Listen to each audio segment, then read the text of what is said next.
All right, so I'm still seeing a few folks join, and as they get settled into the room, we're going to go ahead and get started. So, good afternoon, everyone. Welcome. My name is Erica Rangel. I am the Vice President of Development for the Carol Robertson Center for Learning. Thank you so much for being here and for joining us today as we mark our 50th anniversary year as an organization founded on the west side of Chicago. We're so excited to have you join. We're celebrating all year long with a full slate of events. More information can be found on our website, but we're starting with this series, brand new speaker series to us called From Insight to Impact. The series is designed to share our reflections, our insights, our learnings from 50 years of growth and investment in early childhood education, youth development, and community engagement.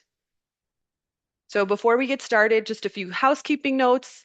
Please utilize the Q&A function in your Zoom toolbar to send any questions that you might have. So you should see it at the bottom of your screen. If you don't see it, you can click the More icon and you should be able to find it listed in the options there. The Q&A will be monitored throughout, and we'll try to answer as many questions as we can either during or after the program. So I think we can share now our poll results.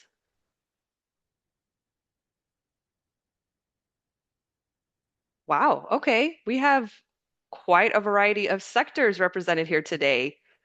A lot of early learning funders or donors, peers in early learning, and program providers, and other friends of the center. Wonderful.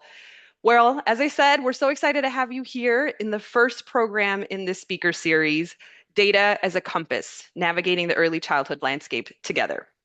So to kick us off, I am pleased to introduce the president and CEO of the Carol Robertson Center for Learning, Bella Mote. Thanks, Erica. Hi, everybody. Thank you not only for joining our first of three in our speaker series, but also helping us celebrate our 50 years as a community-based organization, an anchor-based organization. So as Erica shared, I am Bella Mote. I'm the president and CEO of the Carol Robertson Center for Learning, and I'm so excited to have this conversation with you. And before we dive into the data piece, I wanted to do a little bit of framing about who we are, what we do, why we do it, and how data is a key player in all of those pieces. So some of you know this about us, but as we celebrate our 50th anniversary this year, I think it's important to go back to 1976 when everything started.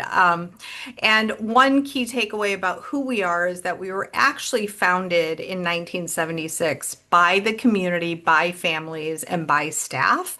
And as a youth development organization, fast forward 50 years later, we are one of the largest early childhood and youth serving organizations in Chicago and probably in Illinois. But along with our direct service and our programmatic portfolios, we also do community-based advocacy. We'll talk about the data work that we do and how we support various aspects of child development, advocacy, research, and most importantly, how we think about all of those elements influencing and informing the systems in which our children, our families, and our community-based organizations rely and partner with on a daily basis. And so a little bit of information just in terms of data itself. Much like our founding, where we were founded by our community members, our families, and our staff, and being responsive to a need, we take our approach to data very similarly. We know that data matters, but in the way that it's introduced, in the way that we think about who it's for and how it's utilized also matters. And so when we embarked on this journey almost 8 years ago, one of the fundamental things that we thought about is how do we say and think about data being truly a partner in the work of delivering our mission, which is to educate, enrich, and empower. And so we'll share a little bit about what that mindset means to us, what that approach looks like in action, and how we think about scaling and disseminating our learnings and our findings, much like we are today. Um, so today's journey in terms of data collection and utilization is really embedded on the belief that continuous quality improvement matters when you are thinking about program delivery. And so when we're thinking about those components, I want to take you to the next slide, which gives you just a deeper orientation and appreciation of how this work comes to life. And so what you see in the visual here is a little bit more on who we serve and how we serve. So we serve about 2,500 children prenatal to 18 years of age on a daily basis in our early learning and our youth development portfolios. About 2,000 children are prenatal to 5 years of age, and about 500, give or take, are 5 to 18 years of age. And then annually, we reach about 15,000 children and families across the city and the state. So what you see on the map is really the map of the city of Chicago, where our early learning portfolio and our youth development portfolio come to life. We're as far north as West Ridge, and we're as far south as Roseland. And we have always had a direct service and programmatic footprint in the city of Chicago. That is where our work and our mission come to life deeply. And we've always committed ourselves to what we know and realize are some of the most under-resourced communities in Chicago. And so what you see in the legend on this is the different ways that our programmatic services come to life. And I'll speak a little bit more to the early learning portfolio of our work on that next slide, and then pull out a couple of things that you see, including flagships, our school-based partners, our subrecipients, our family childcare, and our center-based partners. So if we could advance to the next slide. So couple of things to note. There's a lot of words and a lot of colors on this slide, but a couple of key takeaways for all of you here with us today. In terms of our early learning portfolio, what Carol Robertson Center has and what is unique to the way that we work is that we actually offer quite a diverse portfolio of programs. So when we think about all of the wonderful things that we can offer our children prenatal to 5, they come to life in these ways. And what you see in the blue are our direct service programs. So those are programs that Carol Robertson Center delivers on a daily basis. We have flagship programs. Many of you have visited one or more of our flagships. We have a flagship in North Lawndale. We have a flagship center in Albany Park, and then we have one in Little Village. So that's where we have quite a large number of children, 6 weeks to 5 years of age, that we serve on a daily basis. We also do home visiting, and these are home visitors who go into our families' homes. Usually their children are 3 and under, and we work with them on a one-on-one basis. We also have a lot of school partnerships, and we call those micro centers. So we have classrooms, preschool classrooms for children 3 to 5 years of age in schools. Again, there are programs that are run by Carol Robertson Center, but they're in partnership and housed in various schools in many of the communities that you saw on the map that was in the previous slide. And then family support services really undergirds the way that we think about and work in partnership with families. In the orange box, you will see 3 network partners. One is family childcare. We have about 20 family childcare homes. These are predominantly women who are business entrepreneurs and offer early learning in their homes and are considered small businesses. And then we have smaller center-based partners. We have about 5, and we work alongside with them. Many of them are in the communities that are also considered under-resourced and, disinvested over the decades in Chicago. And then we have 2 subrecipient organizations. So that comprises our partner networks. And then across, what you'll see in the green are all of the different ancillary supports that we provide, not only to our direct service programs, but also to our partner networks. So you can see that the work comes alive and is supported through mental health, health access, and then, of course, educator workforce training. So when we think about our early learning portfolio at Carol Robertson Center, we think about this work in tandem, and sometimes it's unique in the way that we offer trainings or health access or mental health, depending on the type of program or the circumstances of that particular child or family. So this is who Carol Robertson Center is. We pride ourselves on recognizing that direct service allows us, and programmatic services allow us to really think about the work in very, very meaningful ways as we utilize data, and we take that data to not only to provide continuous quality improvement, but to also inform systems and make sure that the voice of practitioners, the voice of a community-based organizations like ours, and the voice of community and families is lifted up as we think about the systems in which we interact and partner with. And so, what I want to share a little bit before I turn it over to my esteemed colleagues, Sonia and Ashley, is a little bit more about our journey into the world of data and how we think about it. And people often ask me, like, how did you start with data? And what I would say is that data is very much a part of all of our lives, right? What's different and what's so intentional, I think, in the way that Carol Robertson Center has been on this journey is the intentionality of how we use that data. So there are a couple of principles, I think, that are true for me and that we've helped embed into the mindset and the culture of Carol Robertson Center.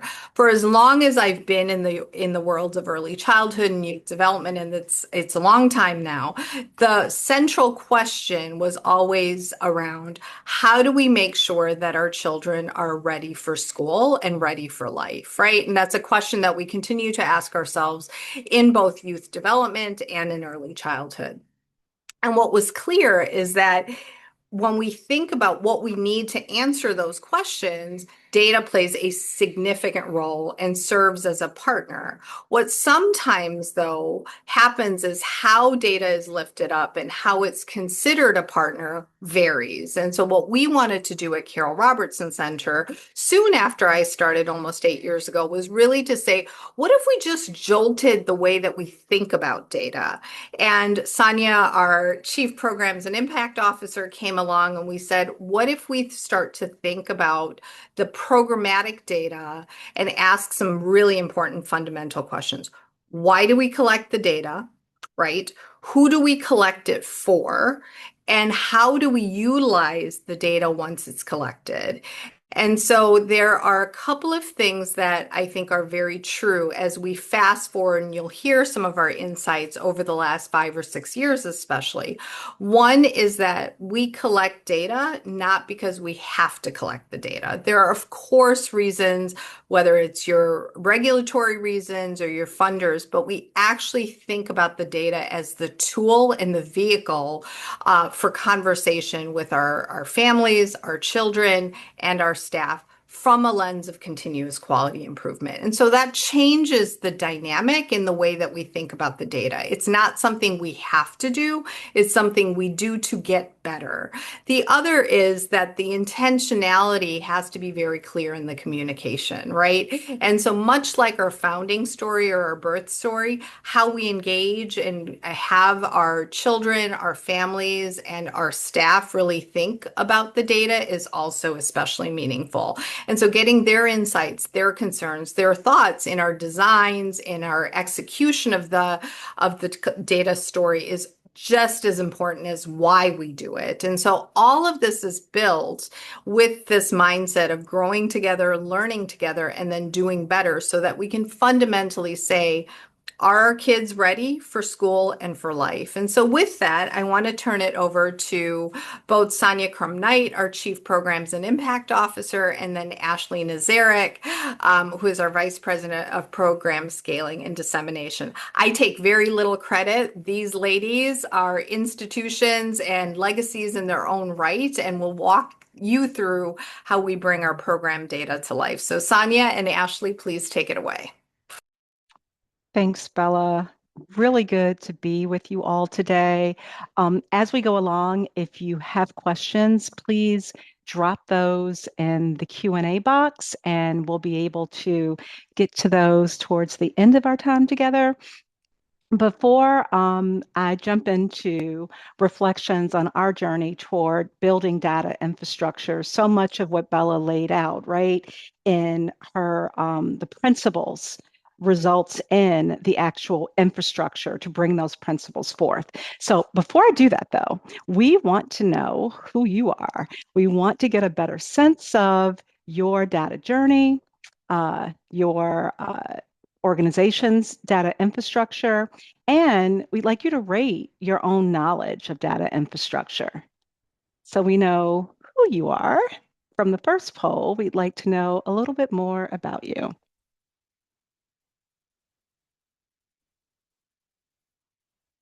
And we'll get those results up real soon.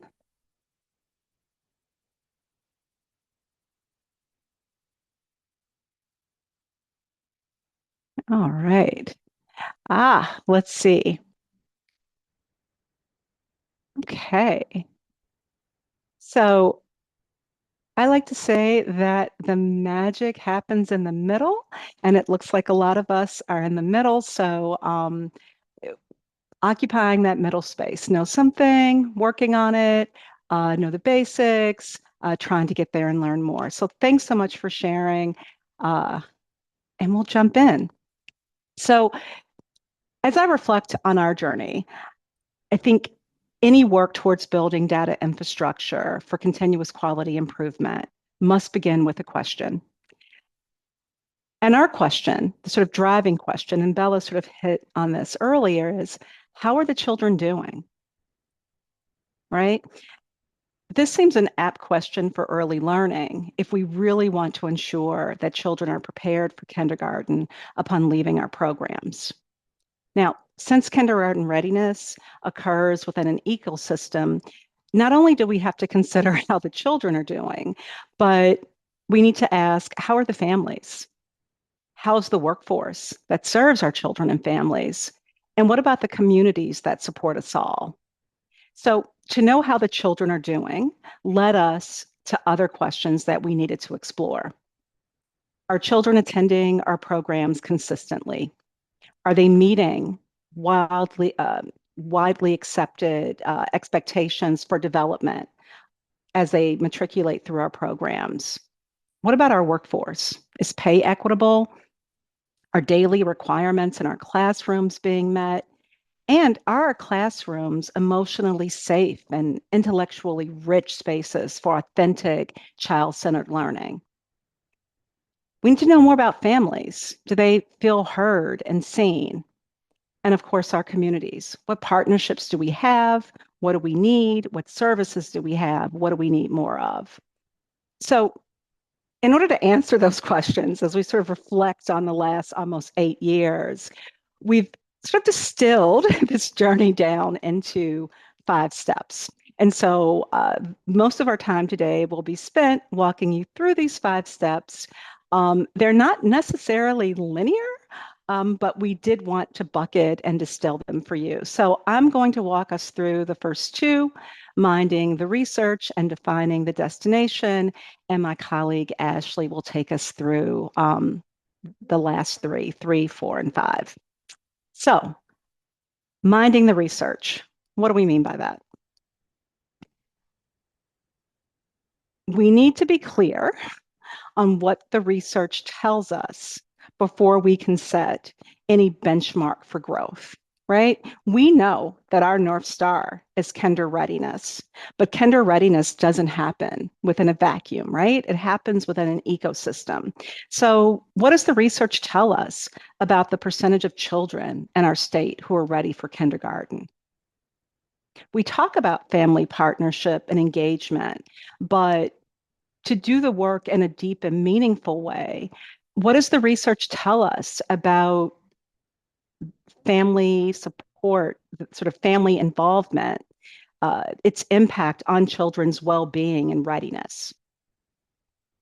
It's also important for us to know, and I think for anyone embarking on this journey within the context of early childhood, is how many children nationwide, statewide, actually experience high quality early learning?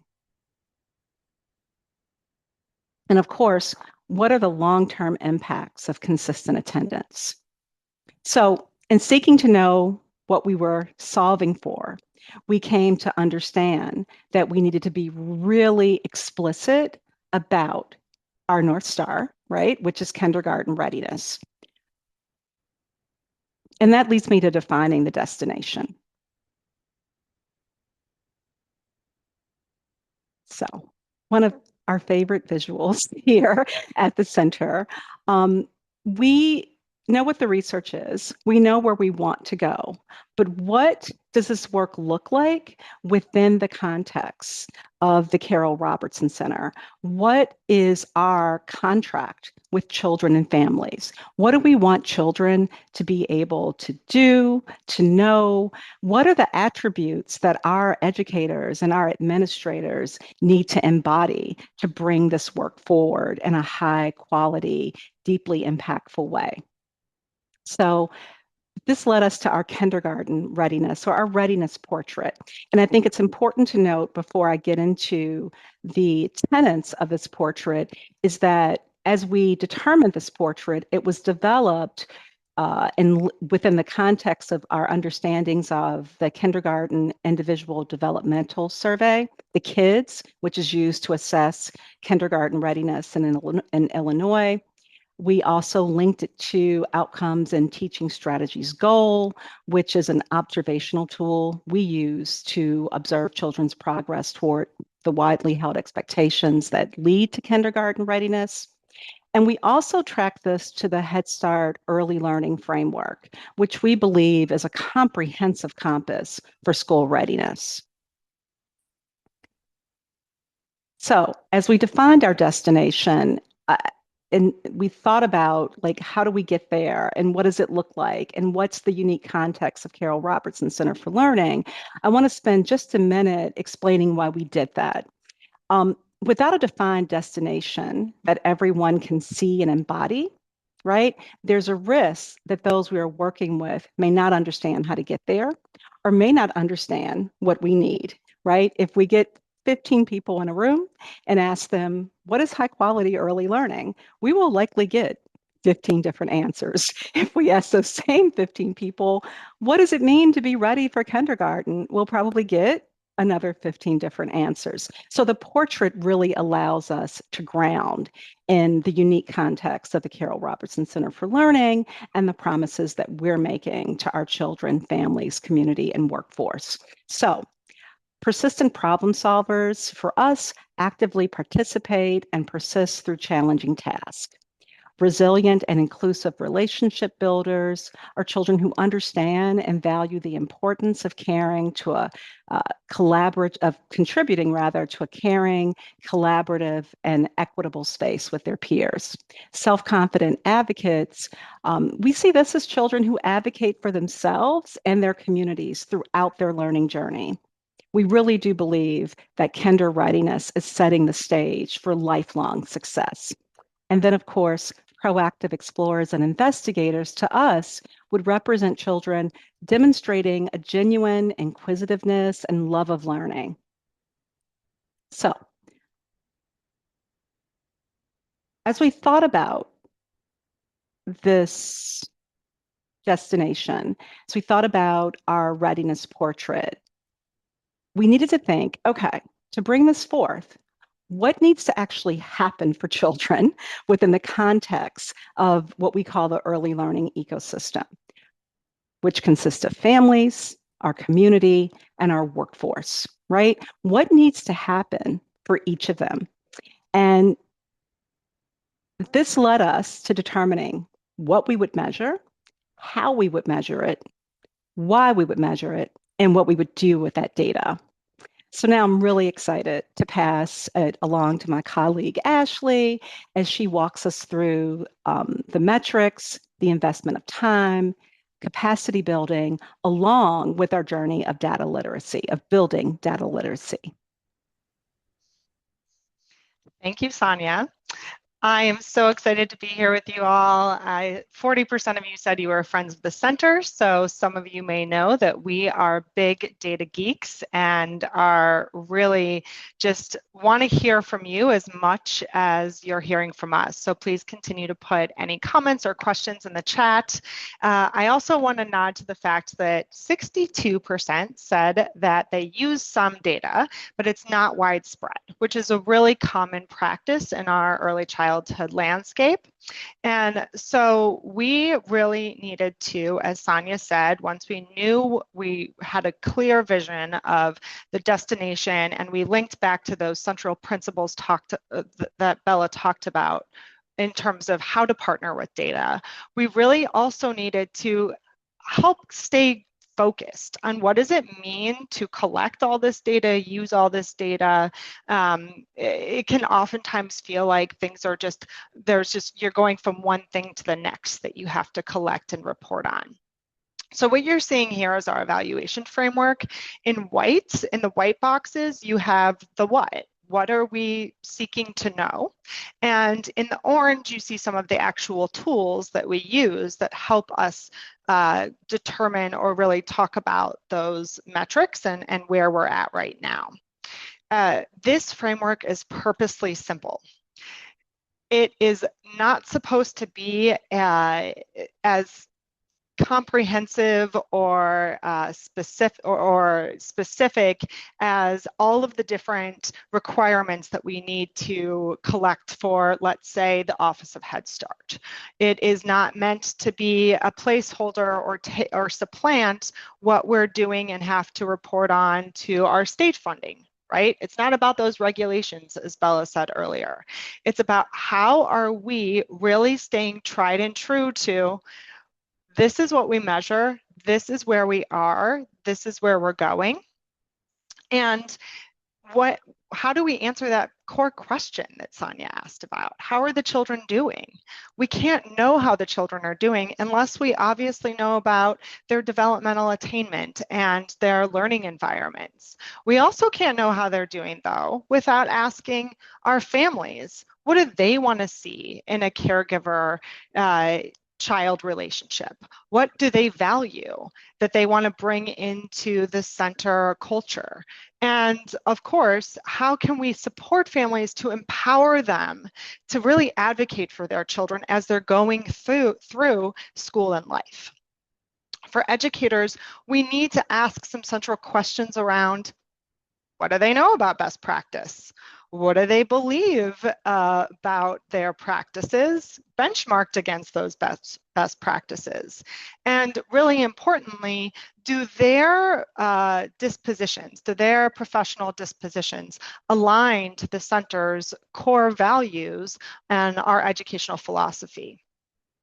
Lastly, we of course want to ground all of this in the community. What are the needs of the community? What are the assets of the community? And how can we leverage those needs and assets to really think about the specific service delivery that we're bringing forth to our children and families? Next slide, please.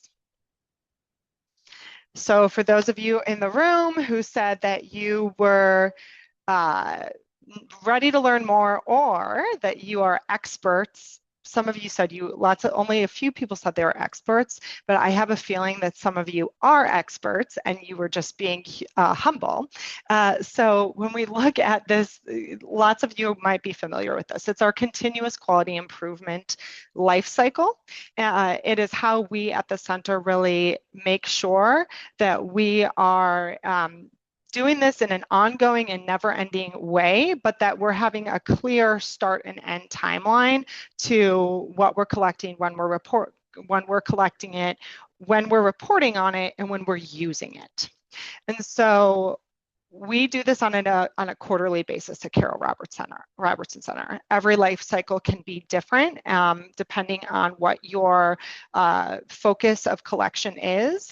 And it has to be based on that natural rhythm of the collection and use that you want to see in your programming. So for us, we benchmark that against that child outcomes data that tells us how our children are doing developmentally. And then everything that falls within that quarter, we report on comprehensively. Because again, this is something that you all said was often the case for you. It's very common to report on things and then move on and not think about them think about the data in an interconnected way.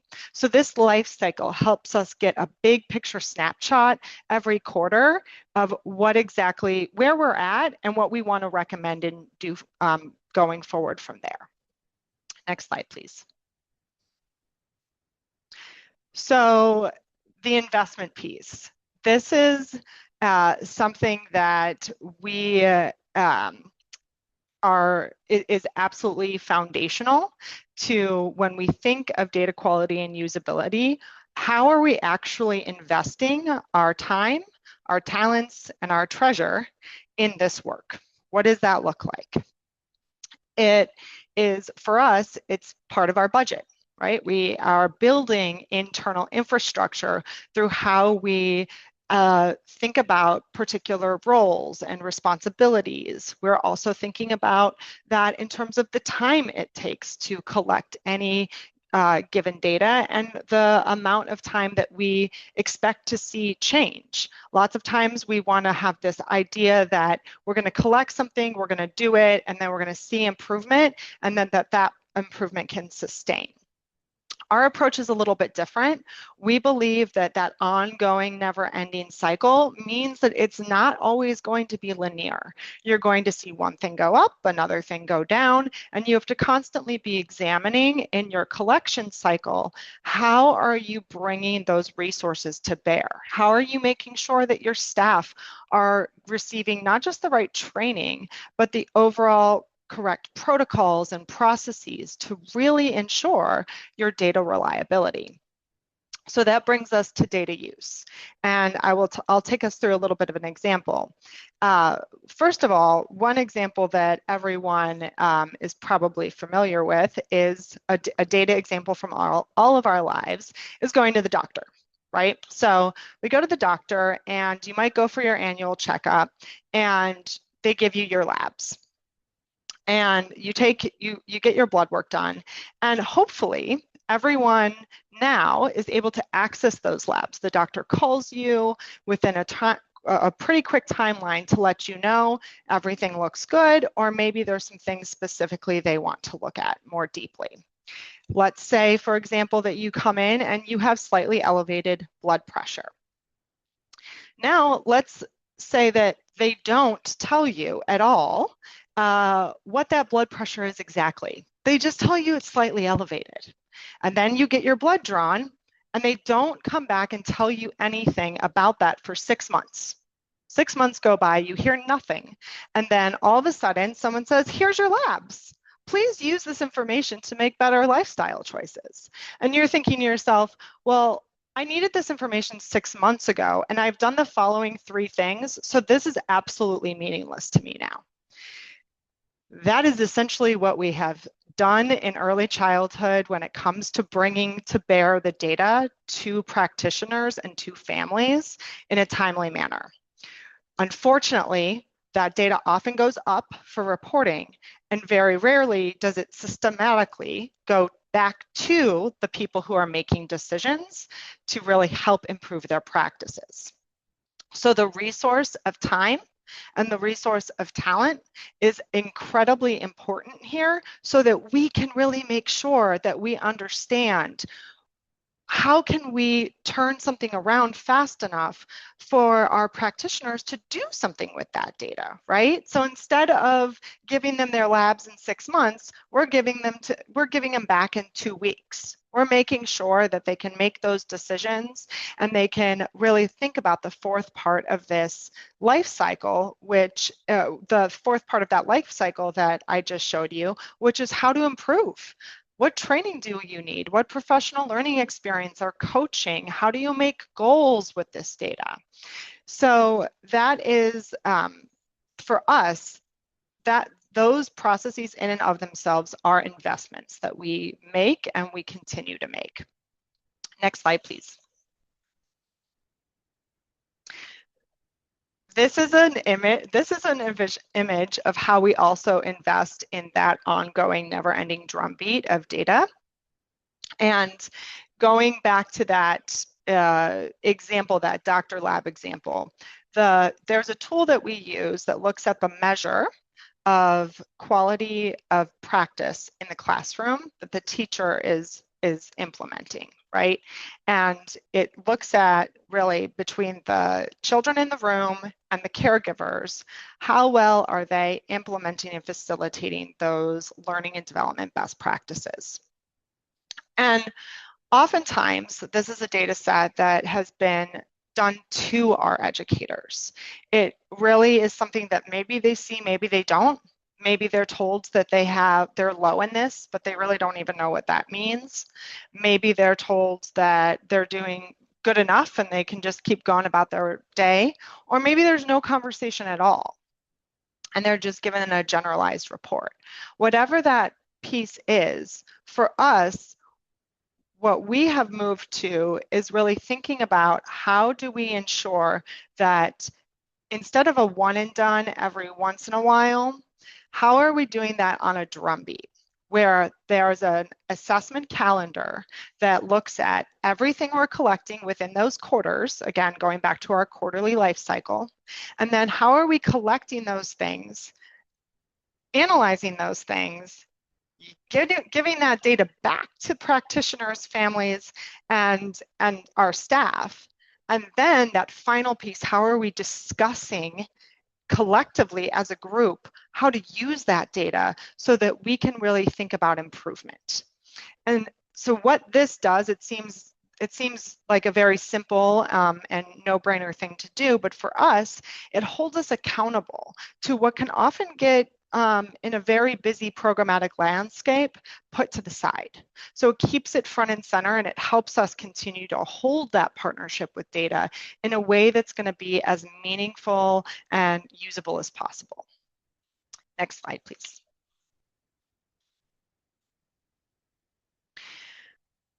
For us, this culminates in really thinking about, and Bella said it out of the gate, that data is something we want to collect because it's how we answer how are the children doing.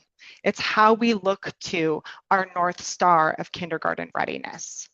We can't do that without the investment in all of the processes and protocols and data reliability. We have, we could sit here and say, we have a cadre of this many staff who can do these assessments, but all of that is really just the result of following a process that is using data to drive at improvement and never losing sight of the fact that we are here, that this data is for children and families. This data is for our staff, and we need to be in community together to use this data, right? A lot of us in this space right now know these best practices. This isn't something that is over and above or different than what the research is telling us. What we are doing that is particularly different is bringing them all together in this very systemic way.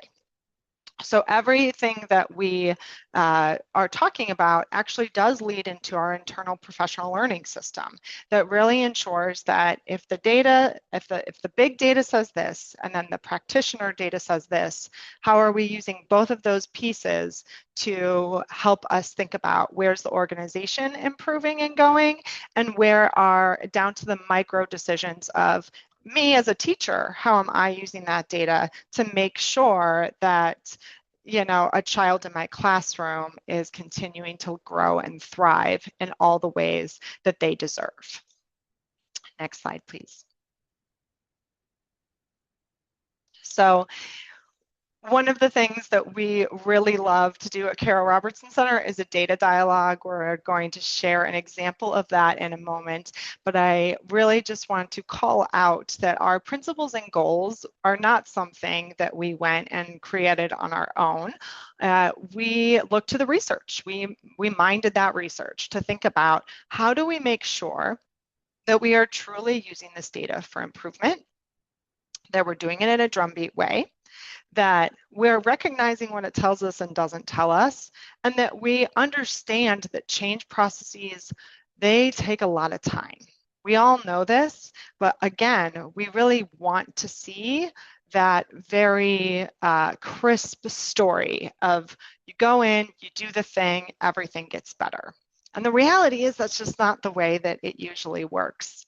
So these principles and goals are something that we are bringing to our staff in all of our data dialogue spaces so that they can really get into it. They can have the deep discussion and the critical thinking and the time to reflect with one another about where they're at, where they want to go, and where they've been, quite frankly. So without further ado, I'm going to pass it back to Sonia because we actually have a fabulous example of how this has come to be in our work and what it's meant for us. Thanks, Ashley. So the picture you're seeing here is from an actual, just recently held data dialogue with our family child care network. And, we're really proud. The Carol Robertson Center has worked with family childcare providers for more than 20 years. So we believe in this body of work as important for the early learning ecosystem and important in making sure families have choice, right? So this, a recent data dialogue, something that we've been doing for about 4 years. And when we first launched to do the data dialogues with our family childcare partners, we wanted to make sure that the systems we were setting up were robust and reliable, as robust and reliable as those in our center-based programs. So we spent a lot of upfront time investing in our inter-rater reliability on a tool that measures family child care quality. It's the Family Child Care Environmental Rating Scale, right? And it looks at the environment, it looks at family child, the sort of practitioners, relationships with the children, their practices, and also what children are experiencing. So we were fortunate to have a member of our team who served as a state anchor for this tool. We had a cadre of team members who committed to becoming reliable, and we deployed, and we had protocols, and we did beautiful reports with actual scores. And we gathered our network of providers and had our first data dialogue. This is 4 years ago. Ashley, you want to share a little bit about what happened when we did that and what we've done since? So for those of you who are in the room who have been in this space before, and for those of you who haven't, I will share that it's pretty typical the first time that you do a data dialogue that people aren't particularly happy. It's hard to actually show people that we're not going to use this to punish you. This isn't some high stakes test you're taking to prove yourself. This is really about authentic improvement and growth. And for us, that was felt many times over when we went into that space. It was very clear that the providers, we just didn't have their trust. And so we had gone through all of those steps that we just took you through. And of course, we were a bit overwhelmed with the fact that, wow, we expected some level of frustration, but they really are displeased with us. So fast forward, we keep going through the process. We keep doing it, even though we know it's painful. And that collection happens on a yearly basis. We bring everyone together. We've continued to stick it out because we believe that this is the pathway forward. And so, Sonia, do you want to share a little bit about what happened just a couple weeks ago? Yeah, and feel free to jump in. So we had everybody gathered, had good dinner. We're ready for this great data dialogue. Ashley walked the group through understanding their scores in aggregate and then their individual scores. And if you lean in, you can see a graph, right? And this photograph. and spontaneous applause burst out in the room. We didn't capture the applause, but they'll stay with me forever.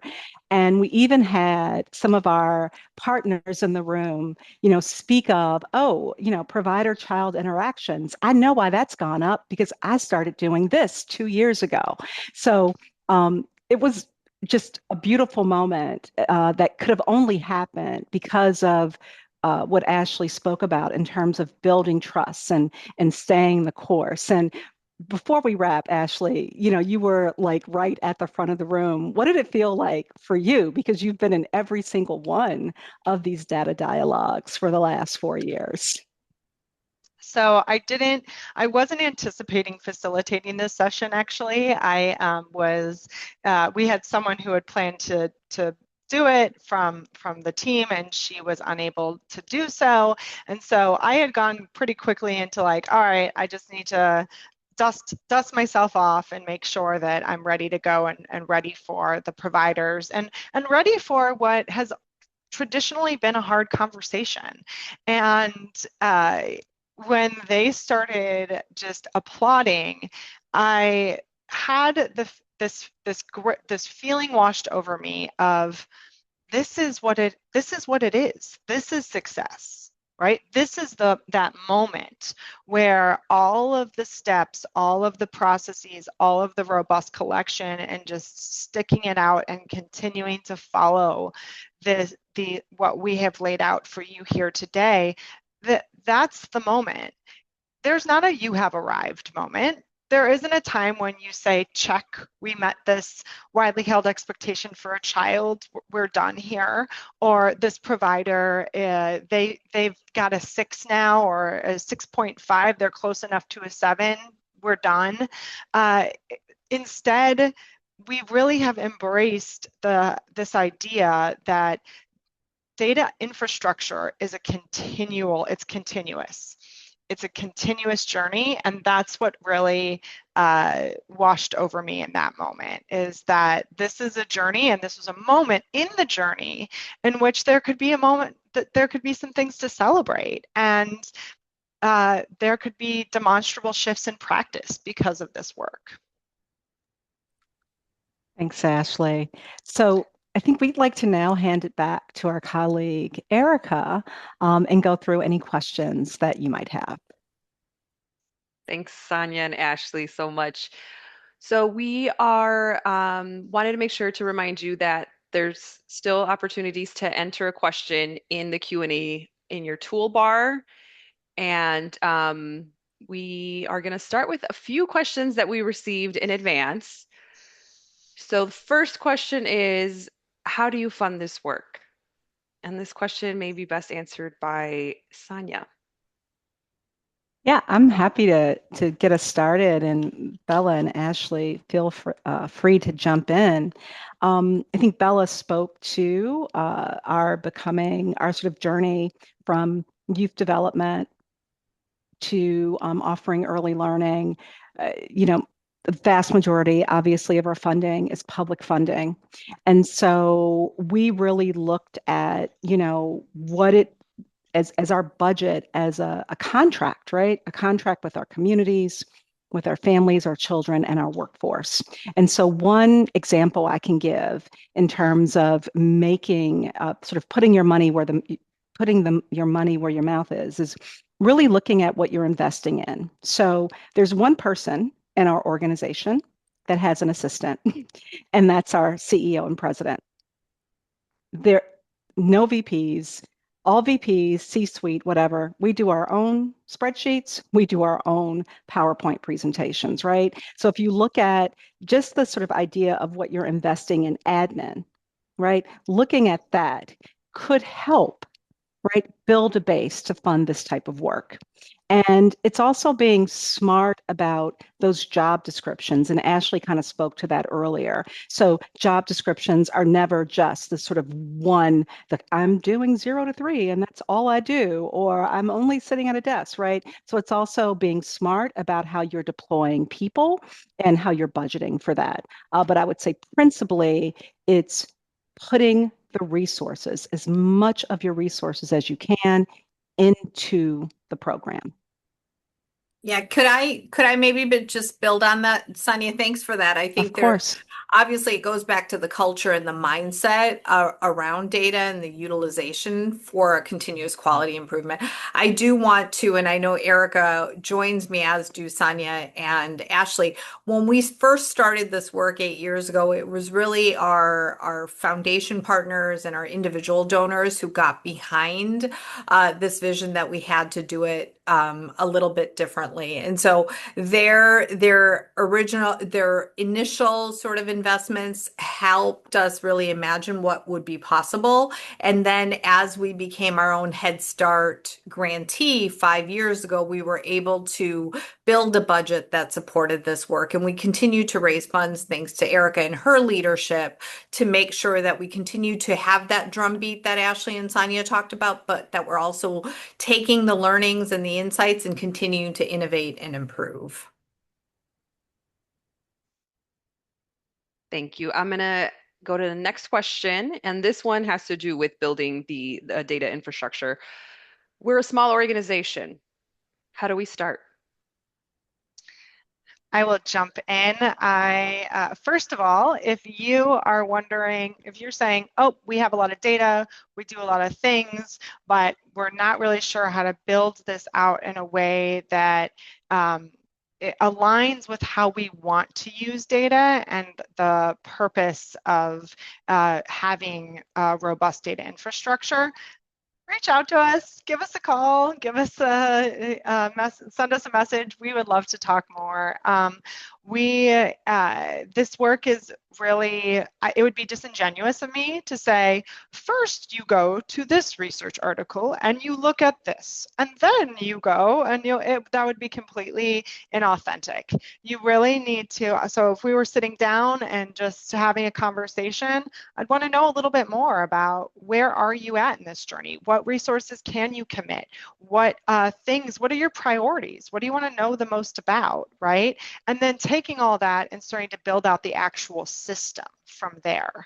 It's okay to not have to, we shouldn't let good be the enemy of great. Sometimes we just need to get started.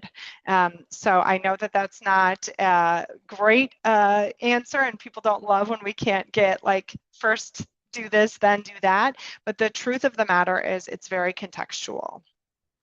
And I would just, Ashley, thanks for that. And I'm reminded, based on kind of Ashley's wisdom and what she shared here, that part of the work of the Carol Robertson Center, recognizing that this has been an 8-year journey, we're still on that journey, and there's a lot of learnings and insights. We hold ourselves responsible and accountable to share that with the broader early childhood and youth development sector. So part of our ask of reach out and call us is because we deeply believe that part of our role and commitment to the sector and to each of our partners is to really share our learnings and learn from you, and then to bring that contextual piece together to offer some of the insights that we've gained along the way. Great, thank you. So we do have a question from Benjamin. Thank you for sharing your question. Hello, Sonia and Ashley. Fantastic presentation. Really enjoyed your views as seeing data as not a one and done, but an ever-going tree. I'm curious, what mistakes or failure have you all experienced in the past as an organization that changed the ways you collect and see data now? What failures haven't we experienced? um, uh, Sonia, I have a lot of things that are running through my head right now. I'll first turn Go to you to ahead. see if there's anything. No, take it. So yeah, I think that one of the biggest things that is always rings through my head is that data is not a hug for everybody. Doesn't feel warm and fuzzy. People don't go, oh my gosh, I'm so excited to know all about this. And when you're going through the process of ripping off the proverbial Band-Aid and starting to talk about this work, we tend to say, all right, everybody, this isn't more, this is just different. And what I have come to embrace is that when you are going to use data in this way, one of the biggest failures we had in the beginning is saying to everyone, the data is just going to tell us this thing and you're going to tweak it a little and then it's gonna feel so good, right? That wasn't exactly the messaging, but it was certainly the undertone when we got started. And it's okay sometimes to say, this is hard. This feels uncomfortable. We're not happy with what we're seeing. We're not sure about how to read this, right? And so part of being transparent, part of being dedicated to continuous improvement is continually improving on your continuous improvement and being really forthright in what that looks like. I have one more specific example I'll give that actually happened just a month ago. So again, we're always learning in this work. And we had to make a decision. We talked about data reliability. We talked about how invested we are in that reliability. What we didn't get to go into is the monitoring systems that we have for all of the data to ensure data accuracy. So I'll put that over here, but know that it's a lot. And when we do this, when our reports come in, we have an approval process for those reports. And there was a report that came in that one of our staff who was trained to reliability had done. And it was pretty clear that the score was really inflated. And I made a call that was a very quick call to turn around to send out another assessor and to get a more accurate score over moving forward with something that we knew was false. In that, the misstep was that we didn't go back to that original assessor and really unpack for them why that decision occurred, right? And it created some intense professional feelings. So we had to simply own that. And I sat in a conversation and I said to her, I wouldn't have made a different call. I would have brought you in myself clearer as to why the call was made. I wouldn't have let it, be something that your supervisor talks to you about. I would have come to you directly and had the conversation so that you could walk alongside us as we moved through repeating that assessment. And it was something where she had to hear me say, I messed up in how we handled this, and simultaneously, I stand by the overall decision. So those are things those painful conversations, those hard conversations are something that 5 years ago we shied away from a little bit, that we don't do nearly as much now. Thank you, Ashley, and thank you for that candid example. So we are going to wrap up now. Thanks for everybody for being here. We're thrilled at the participation, the attendance that we see today. I also want to thank our donors once again, both in and outside of this Zoom room, who helped to make our data work possible. It really is a testament to the partnerships that we have and that we hope to continue. One more quick note, you'll see on your screen a QR code. We'll be having more events in our speaker series, all on different subjects. Our next one will be focused on our capital campaign and construction, and it's set for September 23rd. So please save the date on your calendars. And we do ask for one favor, which is part of our own continuous quality improvement. You will be receiving a very short survey in your email. We ask you to please fill it out so that we can continue to improve and, learn from you all how to do this even better next time. All right. Thank you, everybody. Enjoy the rest of your day. Take care. Thank you, everyone. Thank you.